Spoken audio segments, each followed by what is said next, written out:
One of the mistakes a lot of people make in thinking about Jesus is that he came to undo the Old Testament, to start with a blank slate, to throw out the old, so to speak. The New Testament, they reason, is exactly that, new.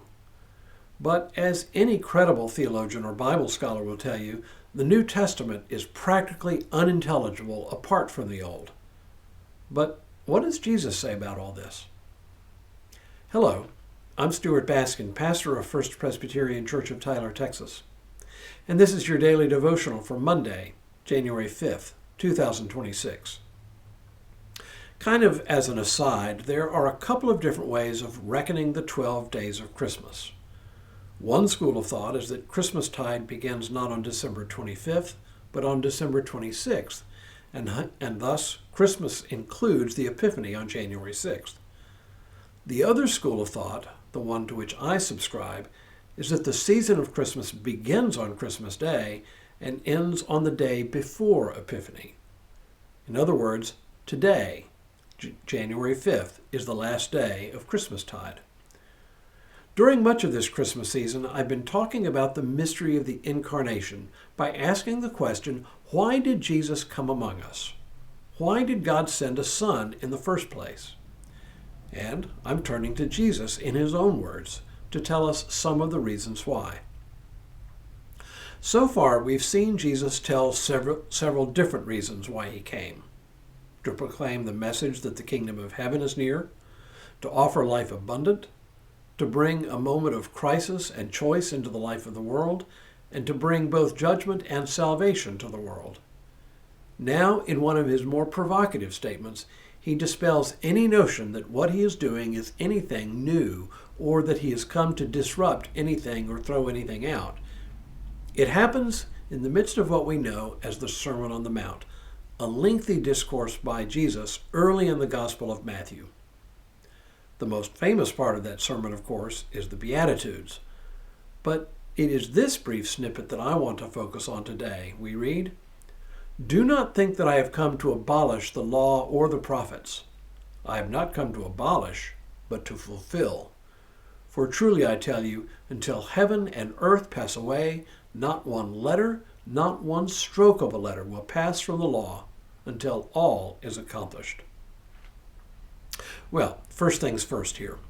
When Jesus speaks here of the law and the prophets, he's not talking only about the commandments and the books we call the prophets.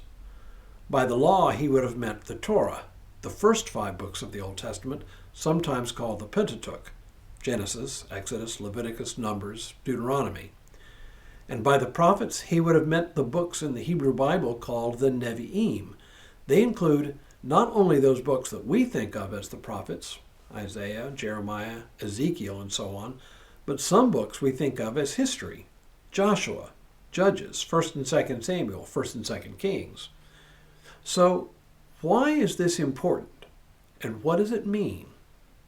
In the first place, it means that the reason came to live among us is in full and complete continuity with what we learn about God and about God's way in the world throughout the Old Testament.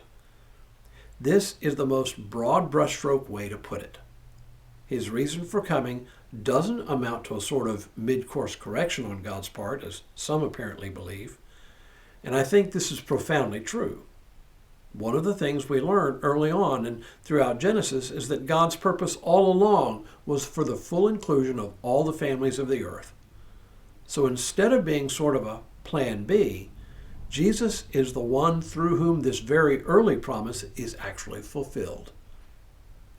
A second reason why the continuity between the Old Testament and Jesus is important is that the God whom we know in Jesus Christ is the same God we came to know in the Old Testament, the God who created the heavens and the earth, the God who called Israel into being, the God who gave the law as our teacher and as our custodian, the God who spoke through prophets to call not only Israel, but the whole world back into obedience.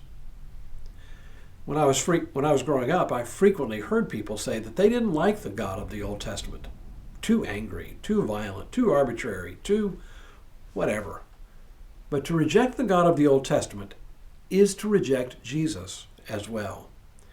And so a third reason why the continuity between the Old Testament and Jesus is important is that it reminds us that what is at stake in both the law and the prophets still matters. It's not that the particular laws still bind us.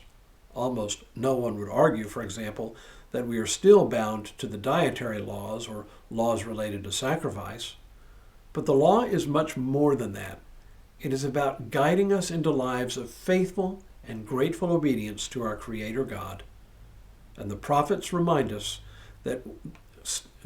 still that we, just like the ancient Israelites, still continue to stray from the ways of God and need to be returned to obedience. We continue to ignore Christ for justice.